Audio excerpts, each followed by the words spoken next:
Hey, I'm Tony Roach. One of my favorite jig head designs is the Current Cutter. What I like about this jigs is it falls forward, it falls fast, falls heavy. I like fishing it on like a swim bait like this Impulse Paddle Tail. I also use coarse swim baits, even shiner minnows at times, and I'll kind of mix it up. Today we're just coupling in this with the plastics and just basically pitching it out there, letting it fall, ripping it, and kind of working it back to the boat, momentarily letting it sit on the bottom. See if we can't get a few walleyes here. There we go, fish on.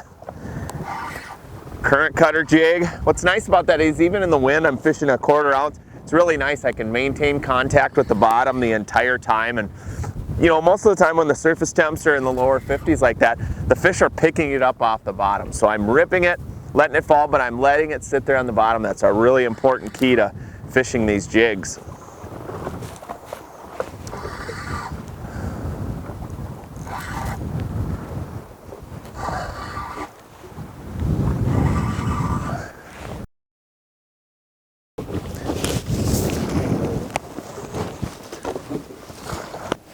All right, not too bad a fish.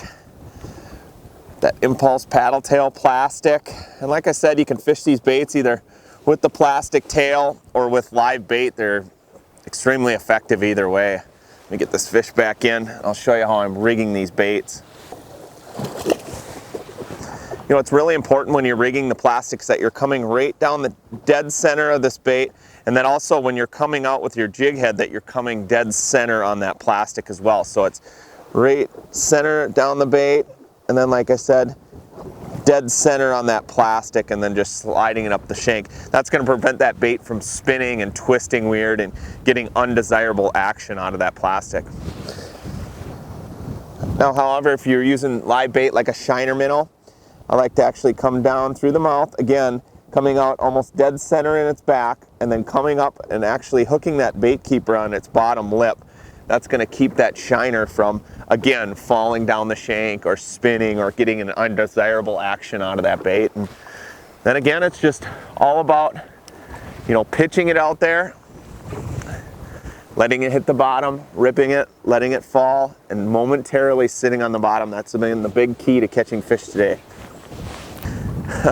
We've been catching them on plastics. I just switched to live bait just for that demonstration. I had rigged up that minnow, so I cast it out, first cast, hit the bottom, and that fish picked it up. Yeah, not a bad walleye. Seems like there's a bunch of fish in here. You know, the wind is just blowing perfectly down the edge of this break, and these fish are just piling up along here. Look at 15 feet, I got a fish on. You can see I've got fish on the screen. Oh, I love it. Gotta love spring. It's such a great time of year to fish. A great time of year to fish Current Cutter jigs, I tell you that. All right, the new Current Cutter jigs from Northland really work. They put a lot of walleyes in the boat, especially in the spring. They're deadly, either coupled with live bait or plastics. I tell you what, pick some up today and you're gonna start putting more walleyes in the boat, I guarantee it.